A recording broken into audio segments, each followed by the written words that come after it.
Një vendimi disa gjyqtarëve të apelit pranë krimeve të rënda ka shokuar dynjan. Disa gjyqtarë pra të apelit kanë anulluar vendimin e marrë në gjykatën e shkallës parë në ngarkim të Dritan Dajtit. Ishte një vendim, ishte dënim me burg të përjetshëm dhe e kanë shndërruar në një vendim me 25 vjet burg. Dhe është pikërisht ky fakt që ka tronditur të gjithë, median, po se po, klasën politike, po edhe shumë njerëz të tjerë. Mbi të çështje është diskutuar në pothuajse në gjitha studiot televizive ku bëhet talk show politik dhe do doja të diskutoja edhe unë këtu sonte me një kolegun tim, Armand Bajramin. Shumë faleminderit që jeni këtu. Bërmaj, falenderoj juve. I cili unë nuk e di nëse bën pjesë e njerëzve që janë shokuar nga vendimi. Vendimin duhet ta pranojmë që është i çuditshëm muçi në perceptimin popullor. Kjo prej faktit që në kryet herës, unë dua të them që ngjarja e 7 gushtit 2009 në Durrës, pranë pistës Iliria, absolutisht që është një ngjarje makabër, një ngjarje për masave të jashtëzakonshme kriminale. Një nga më të rëndat që ka ndodhur 3 vjet. Patjetër një nga më të rëndat. Kemi të bëjmë me 4 oficerë policie të rënë në krye detyrës. Dhe patjetër një ngjarje e tillë meriton për autorin e saj, meriton një ndëshkim shembullor dhe një ndëshkim maksimal, që gjithmonë referuar legjislacionit shqiptar është ai i burgimit të përjetshëm. Por pikrisht me këtë çështje, po themi edhe fitoria e Dritan Dajtit, me vendimin e dhënë vetëm pak ditë më parë nga Gjykata e Apelit për krimet e të rënda, ishte sërish në bindjen time e bazuar po në këtë sistem ligjor që shteti shqiptar dhe drejtësia në Shqipëri ka. Sipas jush gjyqtarët nuk kanë shkelur ndonjë ligj. Unë nuk jam person i duhur për të thënë nëse gjyqtarët kanë shkelur apo nuk kanë shkelur ndonjë ligj, por për të freskuar edhe memorien e publikut, në lidhje me këtë çështje u arrestua që në vendin e ngjarjes është arrestuar Dritan Dajti, ai u procedua penalisht për vrasjen e 4 punonjësve të policisë, prokuroria për krimet e rënda faktoi sipas saj që ai ishte autori i 4 vrasjeve. Ai nuk e ka pranuar fajin? E ka pranuar? Ai e ka pranuar, por ka pranuar krimin, por pjesërisht pasi ka ngritur her pas here gjatë procesit gjyqësor, ka ngritur pretendime në lidhje me shkëmbim zjarri apo edhe rezerva tjera që ai ka shfaqur në procesin e tij penal. Dhe në përfundim të gjykimit në shkallën e parë ai u vlerësua fajtor për të 4 këto vrasje dhe u dënua me 4 burgime të përjetshme, në përfundim me një bashkim dënimesh me 1 burgim të përjetshëm. Ishte vendim i drejtë? Patjetër, në bindjen time ishte një vendim i drejtë. Por nëse ishte i drejtë, kush ishte i drejtë? Por si u mbërrit deri në këtë fazë, në këtë vendim, i cili ishte një kalvar i tërë gjyqësor, Dritan Dajti muçi ia doli të nënshtrojë gjithë sistemin e drejtësisë në Shqipëri. Ai gjatë gjithë procesit nuk pati mbrojtës.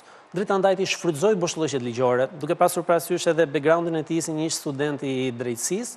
Ai shfrytëzoi gjitha hapësirat e mundshme ligjore. Para gjykatës Dritan Dajti paraqitej si një i pandehur pa mbrojtës dhe pa mundësi financiare për të pasur mbrojtje ligjore.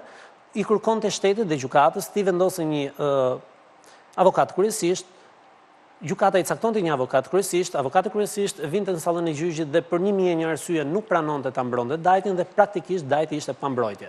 Gjithsesi, në një formë apo në një tjetrën, shkalla e parë e krimeve të rënda doli me një vendim përfundimtar.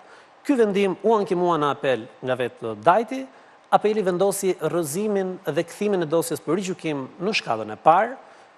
Dajti vazhdoi betejën ligjore duke i bërë rekurs atij vendimi në Gjykatën e Lartë dhe Gjykata e Lartë vendosi që dosja të kthehej për rigjykim, por jo në shkallën e parë, por sërish në Gjykatën e Apelit me një trup tjetër gjyqtarësh.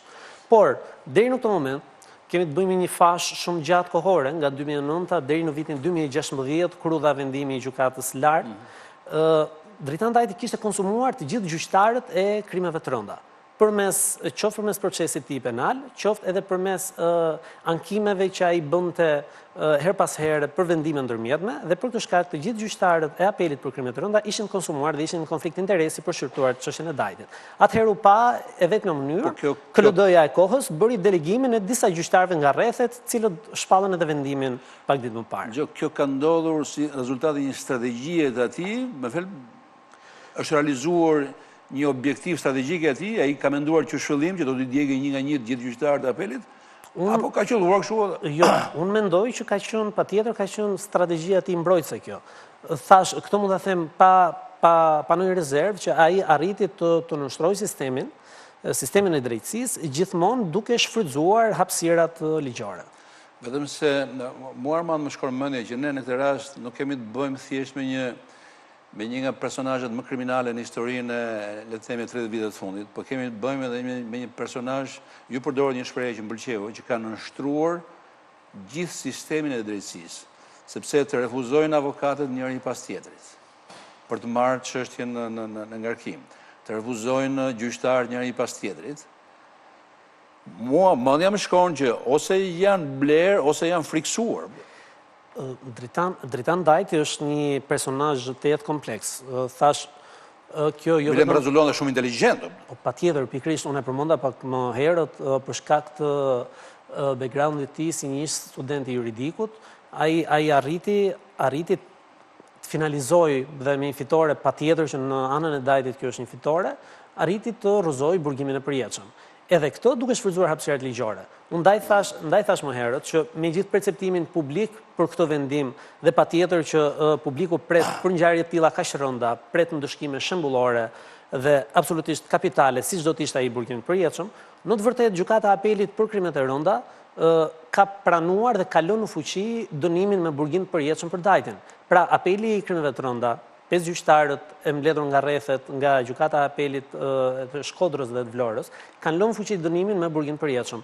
Por Dajti ka përfituar nga hapësira ligjore që i jep atij gjykimi i shkurtuar, të cilin e pranoi sërish po kjo trup gjykuese.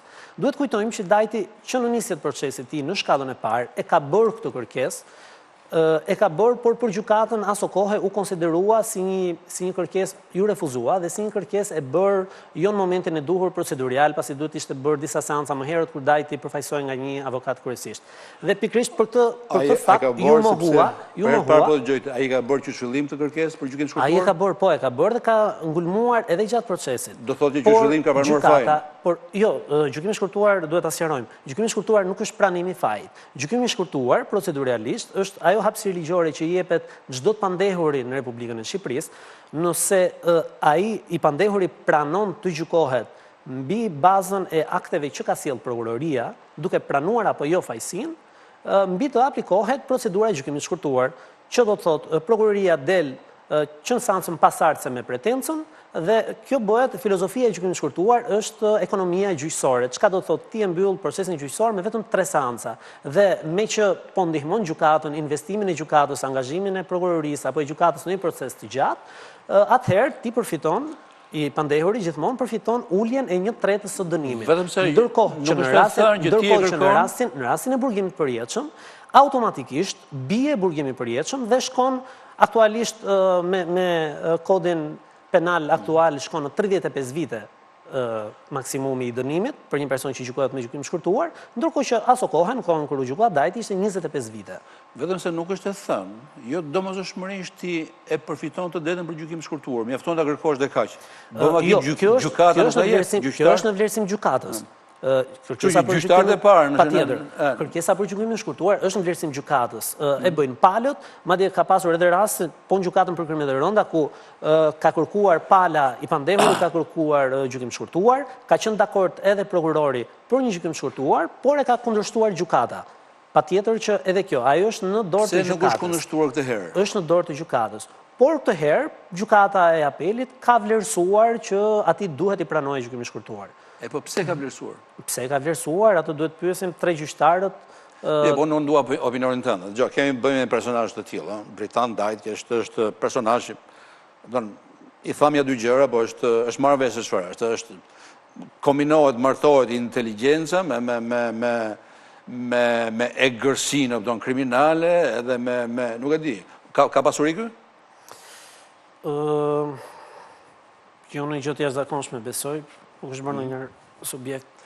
Edhe me fuqinë për të nënshtruar dhe për të marrë në kontroll gjithë sistemin. Pra, është një personazh e rëndësishme në asaj botës vetë. Ne nuk mund të themi pse këta gjyqtarë kanë vendosur kështu. Shteti shqiptar, Republika e Shqipërisë, atributin e dhënies drejtësisë ja ka dhënë gjyqtarëve. Jo, okay, ne kemi drejt të komentojmë. Patjetër, mirë, patjetër. Ai vendimi është të pranuar dhe. Ata i kanë vlerësuar ashtu gjithmonë, sipas tyre, duhet pritur arsyetimi i vendimit se si ata do të arsyetojnë, po patjetër sipas tyre bazuar në provë dhe në ligj dhe në provë. Besoj unë, ose të paktën i tillë do jetë argumenti i tyre. Po ti nuk ke një opinion tënd vetë. Se çfarë ka underground, patjetër që një histori kemi të pandehur që është gjykuar për 10 vite, i cili arriti të ruaj statusin e të paraburgosurit për 10 vite, për një dekadë, çka i përkthehet Dritan Dajtit sot në 15 vite dënim të kryer.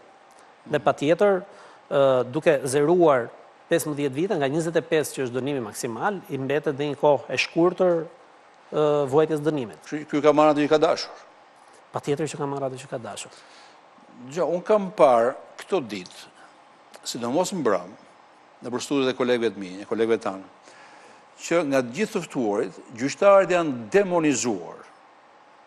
Me fjalë nuk e di, janë bërë apele për t'i marrë, për t'i arrestuar, për t'i hequr nga sistemi. Ato janë demonizuar pikës pari, gjyqtarët u demonizuan, edhe unë duhet jemi të qartë, po komentoj, nuk kam në qasje mbrojtëse ndaj këtyre 3 gjyqtarëve, por edhe ky demonizim i skajshëm më duket i pavënd, ose të paktën kur ky bëhet spari nga dy zyrtarë shumë të lartë, ishte vetë ministri i brendshëm në një deklaratë për shtyp, sipas meje paksa të vonuar, reagoi mbas më shumë se 48 orësh, dhe fill pas tij edhe ministra e drejtësisë zonja Tilda Gjonej.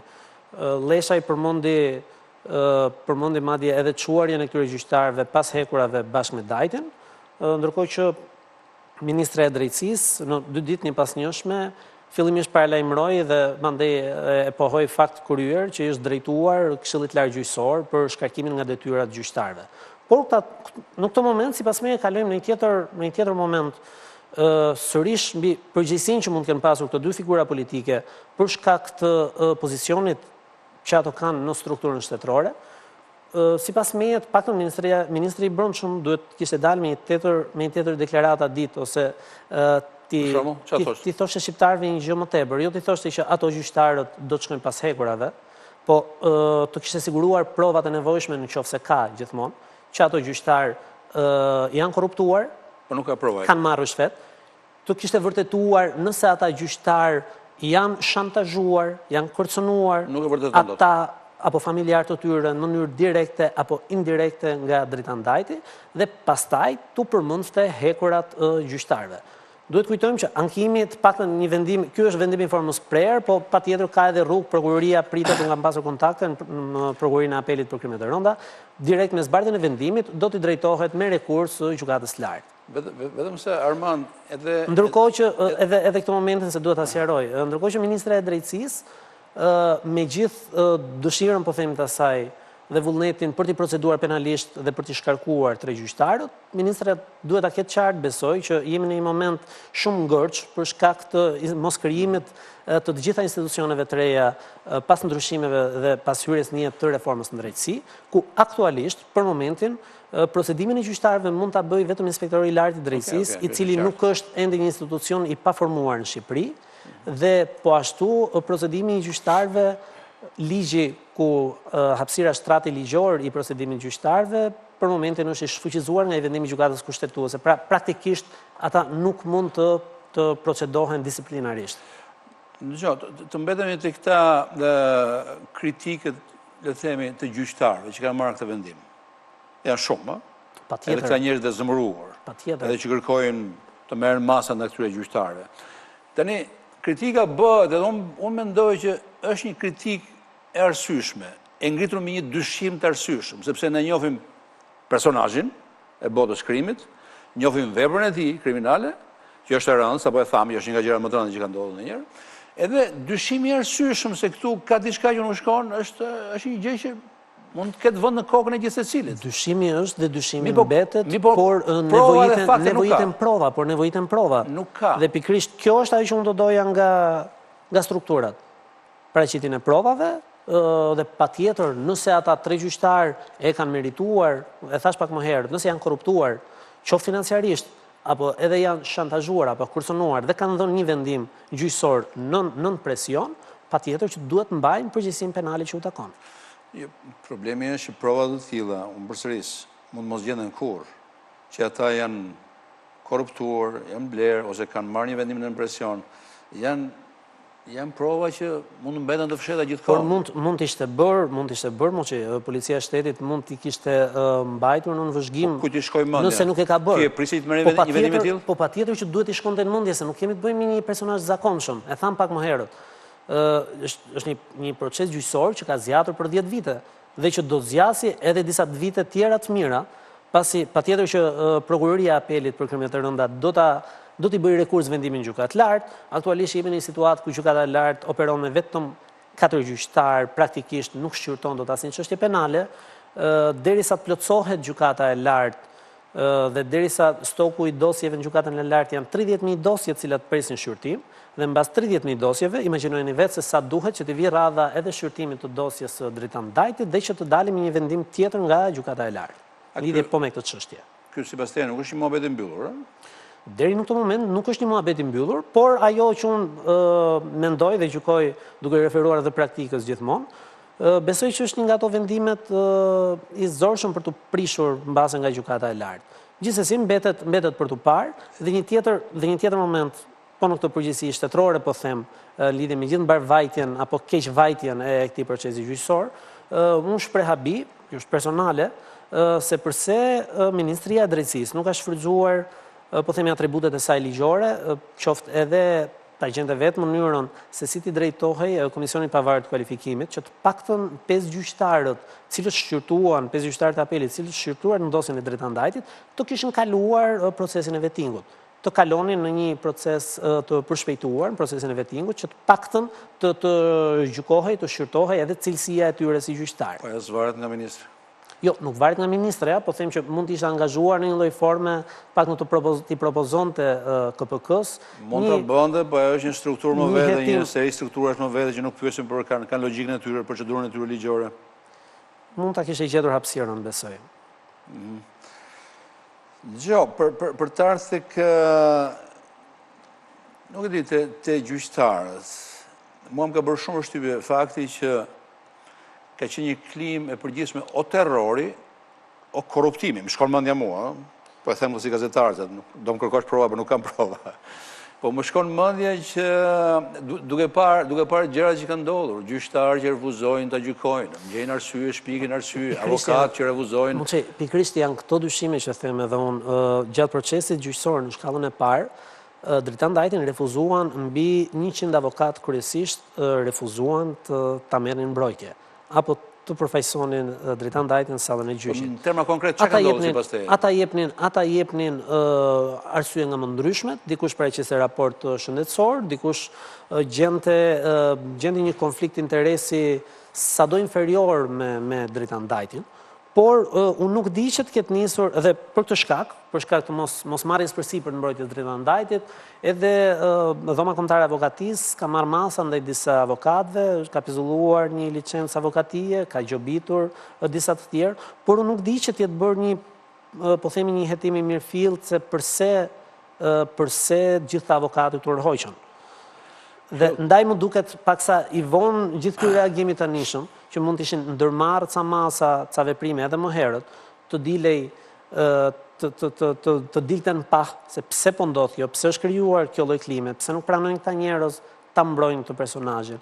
Dhe mandej për të kaluar, besojmë në një vendim edhe më të logjikshëm apo edhe më të pëlqyeshëm nga publiku. Mua Armand ky më duket si një personazh hollywoodian, edhe vetë ngjarja më duket shumë hollywoodiane, me 10 avokatë. Në gjyresat e hollywoodianit, Dritan Dajti ka marrë që në 2006 nga Arratia, në 2003 nga Arratia, nga Gjykata e Tiranës.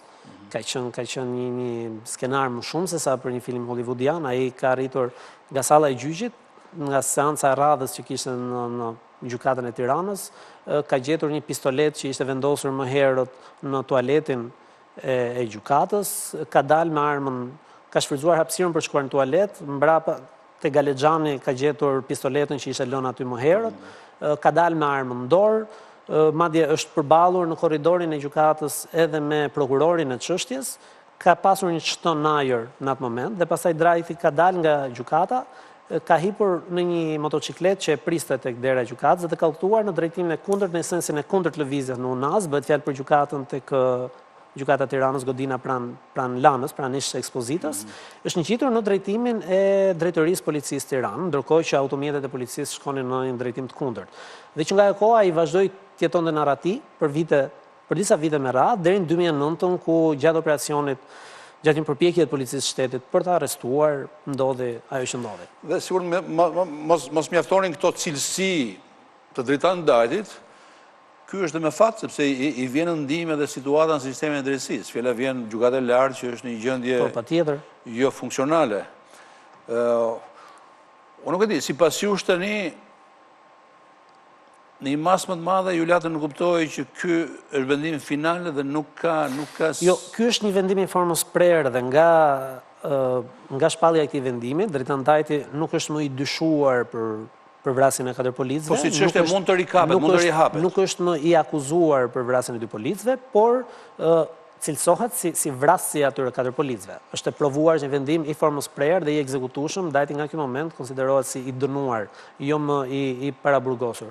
Por patjetër ajo i mbetet gjykatës lartë, patjetër që gjykata e lartë mund të ketë, ne kemi praktika dosjes të tjera të cilat janë kthyer, mund kemi patjetër një rikthim të dosjes për gjykim në shkallën e parë, në apel apo në shkallën e parë. Por ajo që unë thash më herët është shfrytëzimi apo nuk na mbetet neve ta vlerësojmë nëse gjyqtarët kanë vlerësuar drejt apo jo drejt mbi pranimin e kërkesës për gjykim të shkurtuar. Ata të paktën kjo ka qenë një drejt gjykimi i shkurtuar për kohën kur ka ndodhur ngjarja dhe mbi atë ligj mbi cilin është fajsuar Dajti, ishte një drejt e Dajtit dhe çdo të pandehurit tjetër në vend.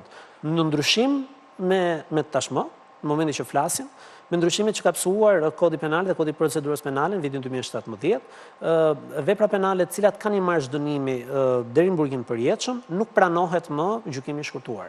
Pra, nëse ngjarja do të kishte ndodhur, e thënë shumë thjesht, nëse ngjarja masakra e Durrësit do të kishte ndodhur këtë vit, gushtin e vitit që kaloi, Dritan Dajti nuk do ta kishte mundësinë apo hapësirën ligjore për të kërkuar gjykim të shkurtuar.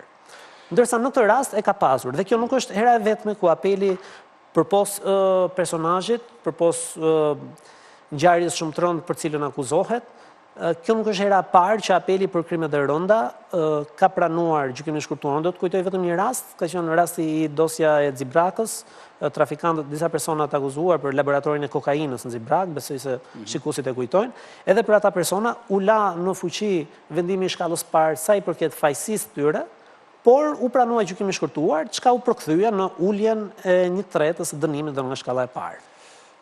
Lidhur me sistemin e drejtësisë, ka shumë njerëz që mendojnë që sistemi i drejtësisë ka qenë i korruptuar, por në këtë moment është më i korruptuar se kur, sepse është në prag vettingut dhe njerëzit thonë, "Jo, ne s'kemi sigurt asgjë", njerëzit me këto antarët e sistemit, ne s'kemi sigurt asgjë, mund të ngecemi vetting. Kështu që këto mundësitë e fundit, potencialisht të fundit që ne kemi të shfrytëzojmë mirë. Më falë se që ju ndërpres.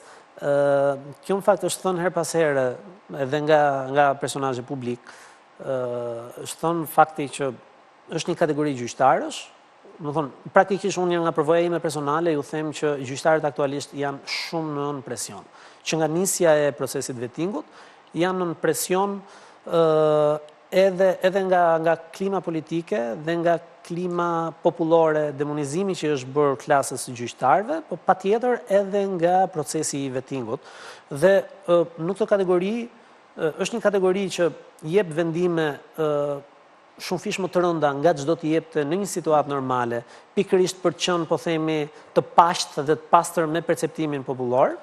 Po ashtu është dhe një klasë tjetër apo një kategori gjyqtarës, cilët janë duke punuar dhe kjo është shprehje huazuar, janë për punuar si për ditën e fundit. Gjithsesi në asnjë fjalë, nuk në bindjen time asesi nuk kemi të bëjmë me korrupsion. pasi nuk besoj se do të guxonte një gjyqtar i Republikës Shqipërisë, qoftë edhe nga ata që janë duke punuar për ditën e fundit, nuk besoj se do të guxonte të merrte rrushfet nga një personazh si Dritan Dajti. Po cili është rasti këtu? Jo, nuk do të merrte rrushfet nga Dritan Dajti. Ju nuk besoni të korrupsioni, po besoni që ka ndodhur çfarë? Por nuk e di nëse mund të ketë pasur shantazh, presion apo kërcënim.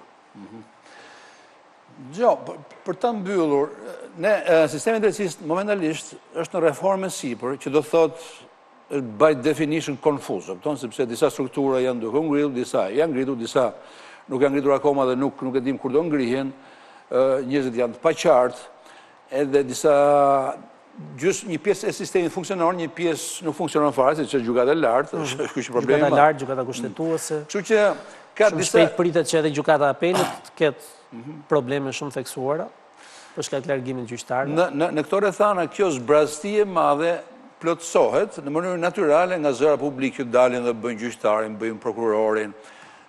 Kemi vjen në rrethana normale dhe reagimi i ministrit të Brendshëm dhe reagimi i ministrit të Drejtësisë.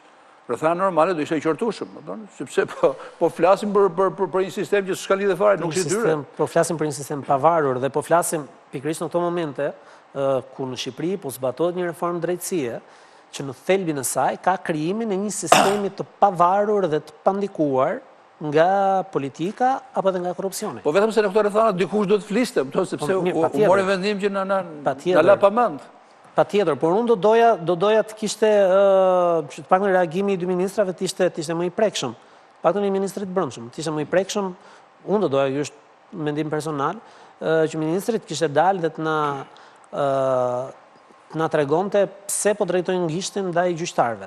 Dhe mos fliste me dyshime apo me gjykime deri diku personale, nëse i pëlqente apo nuk i pëlqente vendimi i këtyre gjyqtarëve. Vetëm se këtu politika nuk është se ka gishtë, nuk është se Dritan Dajti është i lidhur me segmentin sektoral politike, apo? Jo, nuk mund ta them atë. Që përjashtohet në mënyrë absolute. Nuk besoj. Ha? Duke sikur ka një rezervë minimale. Jo, nuk do thoja, sepse e di pse nuk e them këtë muçi, sepse nuk është që procesi Dritan Dajtit filloi, po themi, nëse ju doni ta lidhni me sferën politike brenda një mandati dhe mbaroi. Jo, mos duhet lidhë asgjë, por politika vetë spekulon. Brenda një mandati dhe mbaroi brenda një mandati. Pra kemi të shtrirë në 10 vite. Dhe në 10 vite që ai arriti të shfrytëzojë çdo hapësirë të mundshme ligjore, arriti të fusi sistemin kolaps si askush tjetër më herët. Jo, po ky nuk kanë biografinë e vet angazhime politike. Personazh gangster me sa diun nuk ka elektoral, nuk është marrë. Jo, absolutisht nuk ka asnjë. Mirë, të falenderoj që ishe këtu. Faleminderit juve. Mirë, atëherë, kjo ishte biseda gjumpata me Armand Bajramin dhe është fundi Provokacijës, ku unë kam pasur të ftuar gjithashtu Agrondukën, kryetarin e Partisë Agrare dhe Ambientaliste, kam pasur të ftuar edhe Selami Xhepën, ekonomistin e njohur, pedagogën e njohur, profesorin e njohur të ekonomisë. Bashkë do shifemi të premten në orën 20.